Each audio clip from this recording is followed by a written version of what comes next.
আসসালামু আলাইকুম দর্শক বন্ধুরা, বেসিক সেবার আরও একটা নতুন ভিডিওতে সবাইকে স্বাগতম।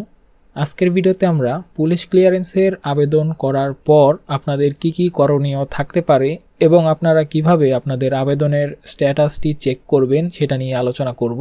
ভিডিওটি শেষ পর্যন্ত দেখতে থাকুন।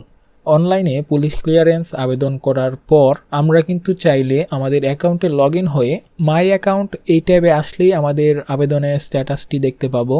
এখানে দেখতেই পাচ্ছেন কারেন্ট স্ট্যাটাসের জায়গায় রয়েছে 1/10 অ্যাপ্লিকেশন সাবমিটেড, অর্থাৎ এই আবেদনটি কিন্তু আজকেই করা হয়েছে, তাই এখানে এটা কিন্তু একেবারেই প্রথম ধাপে রয়েছে। এমনই 10টা ধাপ পার হওয়ার পরেই কিন্তু আপনারা পুলিশ ক্লিয়ারেন্সের সার্টিফিকেটটি হাতে পাবেন।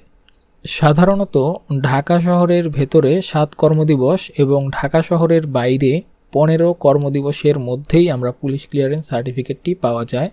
অনলাইনে পুলিশ ক্লিয়ারেন্স সার্টিফিকেটের জন্য আবেদন করার পর আপনাদের অ্যাকাউন্টে লগ ইন হয়ে সার্টিফিকেটের স্ট্যাটাসটি দেখতে পারেন এবং এখানে কারেন্ট স্ট্যাটাস রয়েছে 1/10 অ্যাপ্লিকেশন সাবমিটেড, অর্থাৎ এই অ্যাপ্লিকেশনটি কিন্তু আজকেই করা হয়েছে, তাই এটা কিন্তু একেবারেই প্রথম ধাপে রয়েছে এবং কারেন্ট স্ট্যাটাসের জায়গায় আপনার আবেদনটি বর্তমানে কোথায় রয়েছে সেটি আপনারা এখান থেকে দেখতে পারেন।